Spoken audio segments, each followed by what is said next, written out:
صباح الخير. فيديو سريع خفيف لطيف ألف عيب منه ممتاز. الساعة قهوتي بإيدي حوله.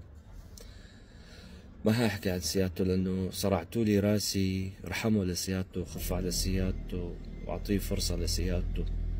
اليوم بس ما ححكي عن سيادته، بس بدي أطرح سؤال لسيادته بكل أدب وحب وعفوية.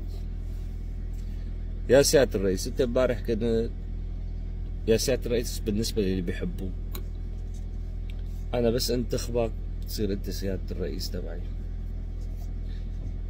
بس يكون بلد فيها رئيس مجلس وزراء ومجلس شعب كمان بقول لك يا سيادة الرئيس. بس يا سيدي للمقامات يعني، بس ما تصدق حالك انت. نحن مو من حقنا يكون عنا ناطق رسمي، ناطق اعلامي صحفي يحكي لنا شو صار امبارح معك بفرنسا؟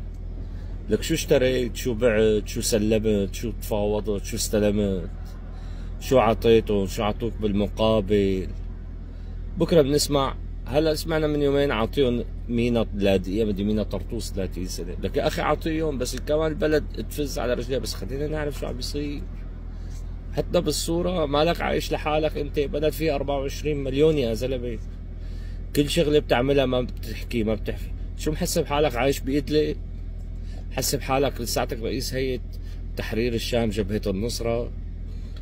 تؤمرون تطاعون والله ما عاد نعرف. تؤمر تطاع، تأمر وتطاع. سيدي هي دولة، بدنا نعرف شو عم بيصير معك. مين قابلك؟ مين قابلك؟ مين حكى معك؟ لك أتفه الأمور حتحطوا سفير، حيحطوا سفير عنا. شبك متفرد بالسلطة يا زلمة؟ شو محسب حالك كل العالم حيخطفوك وحياكلوك؟ انت ما خلينا نطيف. بس حط لنا ناطق لسه عم نلحق هاللقلوق واللقلوق. وهذا المشكلة يلي الناس اللي عم نقرا اخبارها، الناس مقرفة اخبارها.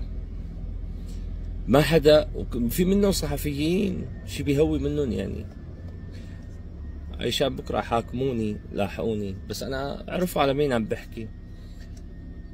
ما بدي اسمع اخبار من فلان وعلان، ولا بدي اسمع اخبار من قناة كذا وقناة كذا، ولا بدي اقرا اخبار من التليجرام ومن صفحات ومن مواقع. بدنا بني ادم. ما عندك بني ادم تحطه ناطق اعلامي؟